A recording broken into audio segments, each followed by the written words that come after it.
안녕하세요. 식물튜브의 식물아빠입니다. 오늘은 식물 입고 영상이나 실시간 방송이 아닌 어른들을 위해 책을 읽어주는 컨텐츠 시간이 되겠습니다.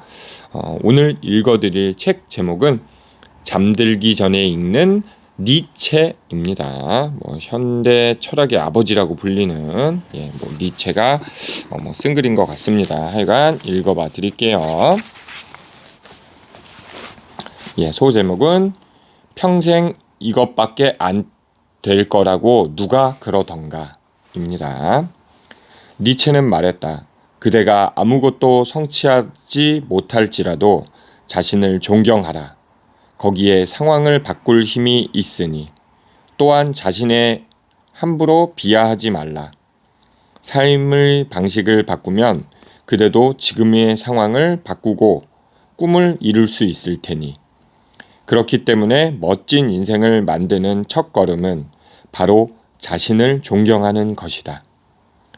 이 말은 생각이 사람에게 매우 중요하고 우리의 삶의 방식, 승패와 득실을 결정하는 뜻이다.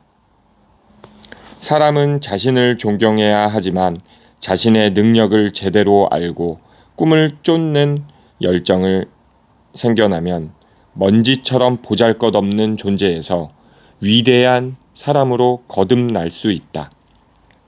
그렇기 때문에 현재의 상황을 바꾸고 성공을 얻고 싶다면 자신의 힘을 믿어야 한다.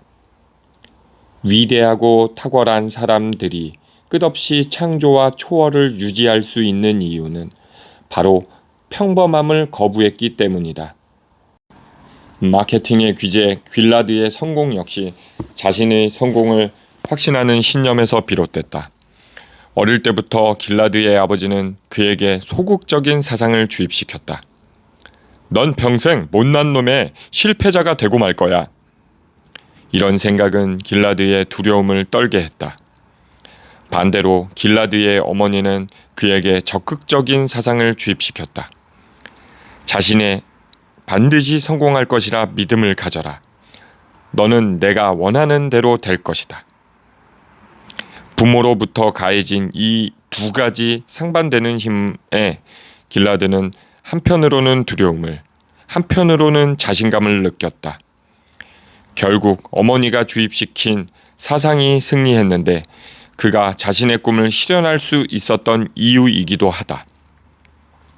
어린 시절 길라드는 길거리에서 신문을 팔고 바에서 구두를 닦기를 했으며 음식점 설거지, 배달원 등 여러 일을 했다. 성인이 된 후에는 전기보일러, 설치공과 건설 도급업자 등 여러 직업을 전전했지만 변변히 잘하는 일이 없었다. 즉 35세 전까지 그는 투철한 루저였다. 훗날 친구의 소개로 자동차 판매 회사에 갔는데 매니저는 처음에는 그를 채용하지 않으려 했다. 자동차를 팔아본 적 있나요? 없습니다. 왜 본인이 이 일을 잘할 수 있다고 생각하나요? 자동차를 팔아보지는 않았지만 신문, 구두약, 집, 식품 등 다른 물건들을 팔아본 경험이 있습니다. 사실 사람들은 물건을 사는 것이 아니라 저를 사는 겁니다. 저는 제 자신을 세일즈합니다. 길라드는 충분한 자신감을 갖추고 있었다. 자신의 나이가 이미 35세라는 점을 개의치 않았고 세일즈는 젊은 친구들이 하는 일이라는 고정관념도 신경 쓰지 않았다. 매니저는 웃으며 말했다. 지금은 추운 겨울이라 판매 비수기인데 내가 지금 당신을 채용하면 다른 영업사원들이 날 비난할 것이에요. 게다가 당신에게 줄 난방이 되는 방도 없고요. 생존의 위협 앞에서 길라드는 더욱 강해졌다. 매니저님, 지금 저를 채용하지 않는다면 평생 최대의 실수가 될 것입니다. 난방이 되는 방은 필요 없습니다. 책상 하나만 주시면 2달 안에 최우수 영업사원의 기록을 돌파하겠습니다. 자신만만하게 말하기는 했지만 사실 그는 확신이 없었다. 매니저는 길라드에게 위층 구석에 있는 먼지가 잔뜩 덮인 책상 하나와 전화기 한 대를 주었다. 그렇게 길라드는 새로운 일을 시작했다. 2달 뒤 길라드는 자신이 약속했던 대로 회사의 최우수 영업사원의 판매 기록을 깨고 10만 달러의 빚까지 갚았으며 자존심을 되찾았다. 네, 다음 소제목. 모든 성공의 시작은 간단했다. 시작이 반이다. 아무리 쉬운 일이라도 시작하지 않으면 발전이 없다. 이 말은 무슨 일이든 첫걸음을 내딛는 것이 중요하며 시작이 있어야만 발전 가능성이 있다는 의미이다. 실생활 속에서 많은 사람들이 성공을 원하고 사업을 이루고 싶어 하지만 매번 실패의 가능성 때문에 주저한다. 어리석다는 말을 들을까봐, 남들이 비웃을까봐 두렵기 때문이다. 사랑을 받지 못할까봐 두려워 감히 사랑하기도 꺼린다. 실패가 두려워 감히 시도조차 못한다. 실망할까 두려워 무언가를 희망하지 못한다. 이런 위험 때문에 몸을 사리며 앞으로 발을 내딛지 못한다. 자신의 길이 어디 있는지 몰라 망연한 표정으로 사방을 두리번거린다. 그런데 앞을 향해 첫걸음을 내딛지 못한다면 인생의 목표를 추구하는 길에 어떤 풍경들이 있는지 영원히 알지 못한다. 니체는 과거 물을 매우 두려워했다. 친구들이 물속에서 수영하고 노는 모습을 볼 때마다 너무 부러웠고 물에 대한 공포심을 극복하지 못하는 자신이 겁쟁이 같다고 생각했다. 그때마다 친구들은 웃으며 그를 부추겼다.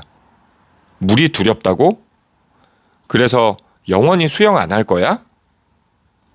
어느 날 친구들이 초대를 받아 온천에 놀러 간 니체는 마침내 용기를 내어 물속으로 들어갔다.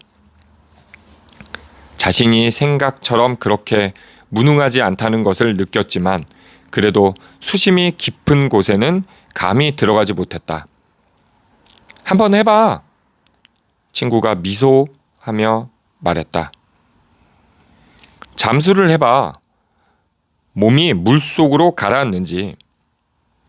니체는 친구가 말한 대로 완전히 물속으로 들어갔다. 친구의 말이 맞았다. 의식이 또렷한 상태에서는 물속에 가라앉더라도 손이 바닥에 닿지 않았다. 참으로 신기한 체험이었다. 그것 봐. 사람들이 그렇게 쉽게 빠져 죽거나 물에 가라앉지 않아. 그런데 두려울 게 뭐 있어? 니체는 이 소중한 경험을 통해 새로운 사실을 깨달았다. 그 후 니체는 더 이상 물을 두려워하지 않게 되었다. 니체와 마찬가지로 우리도 용감하게 첫걸음을 내디딘다면 원래 아주 어렵다고 여겼던 일이 생각보다 어렵지 않음을 알게 될 것이다. 미국의 유명한 복싱 트레이너인 커스 다마토는 말했다. 영웅도 겁쟁이와 마찬가지로 두려움을 느낀다. 다만 두려움에 대한 반응이 다를 뿐이다. 사실 가끔 시도를 주저하는 이유가 현재의 상황이 바뀌는 것을 원하지 않기 때문임을 인정해야 할 것이다. 자신의 가장 큰 적은 바로 자기 자신이며 때로는 가장 초월하기 힘든 것이 바로 자신의 한계다. 흔히 공경에 처한 사람이 결국 이미 여유로운 생활을 누리고 있는 사람보다 더 큰 성과를 낼 수 있는 이유가 바로 이 때문이다. 온 힘을 다해 앞으로 나아가고는 싶은데 현재의 따뜻하고 배부른 생활은 버리기 아깝고 이렇게 앞뒤를 죄며 우유부단하니 당연히 큰일을 해낼 수 없는 것이다. 사회학자들은 미래의 사회가 매우 복잡하고 불확실성이 가득한 고위험성 사회가 될 것이라 예측한다. 인간이 행동 능력이 끊임없이 강화된다면 불확실성도 계속 커질 것이다. 우리 주변에 이미 다양한 변화가 조용히 일어나기 시작했으며 갈수록 많은 사람들이 용감하게 그 속에 몸을 던지고 있음을 느꼈을 것이다.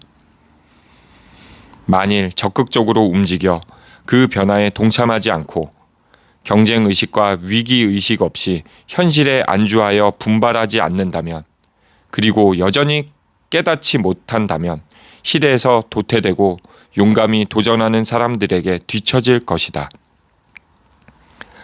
당당히 최고를 꿈꾸고 강한 모험 정신을 지녀야 한다는 것은 성공한 인사들이 우리에게 주는 시사점이다.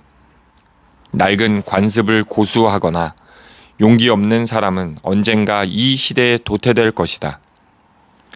늘 안정된 것을 원하고 언제나 물러설 길을 남겨두는 것은 겉으로는 안전해 보이지만 사실은 잠재적 위기가 가득한 생존 방식이다. 네, 여기까지 소제목 2가지 단락 읽어드렸고요. 입고 영상과 실시간 방송이 없어서 너무 지루해 하실까 해서 이렇게 영상 하나 올려봅니다.